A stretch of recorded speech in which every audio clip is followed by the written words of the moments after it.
গত সপ্তাহেই যুদ্ধ বন্ধে সমঝোতায় পৌঁছেছে যুক্তরাষ্ট্র ও ইরান। সমঝোতা অনুযায়ী হরমুজ প্রণালীতে অবাধে বাণিজ্যিক জাহাজ চলাচল করার কথা থাকলেও ২৫ জুন হঠাৎই একটি পণ্যবাহী জাহাজে ড্রোন হামলা চালিয়েছে ইরান। আর এতেই বন্ধ হয়ে গেছে পারস্য উপসাগরে আটকে পড়া জাহাজের নাবিকদের সরিয়ে নিতে জাতিসংঘের উদ্ধার অভিযান।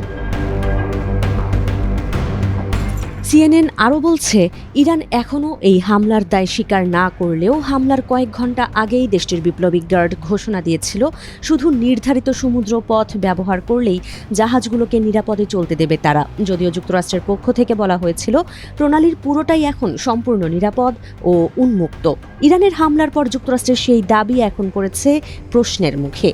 একই সঙ্গে এই অঞ্চলে নতুন করে উত্তেজনার আভাস মিলছে।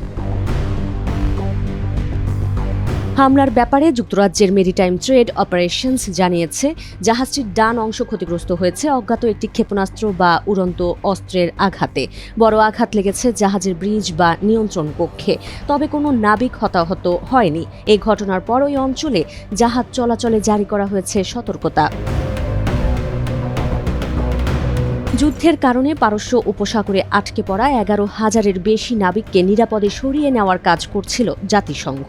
এই হামলার পর সেই উদ্ধার অভিযানও বন্ধ করে দিয়েছে জাতিসংঘের আন্তর্জাতিক সমুদ্র সংস্থা IMO। সংস্থাটির মহাসচিব আর্সেনিও ডমিঙ্গেজ বলেন, নাবিকদের নিরাপত্তাই আমাদের সবচেয়ে বড় অগ্রাধিকার। পরিস্থিতি পরিষ্কার না হওয়া পর্যন্ত উদ্ধার অভিযান বন্ধ রাখা হচ্ছে।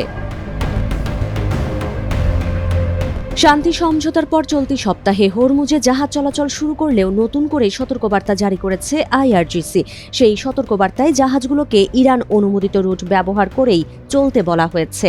অন্যথায় জাহাজের নিরাপত্তার দায় মালিক, পরিচালনাকারী ও ক্যাপ্টেনকে নিতে হবে বলে হুঁশিয়ারি দিয়েছে IRGC। হরমুজে ইরানের এই হুমকিকে কিভাবে দেখে ট্রাম্প প্রশাসন, সেটাই এখন দেখার বিষয়।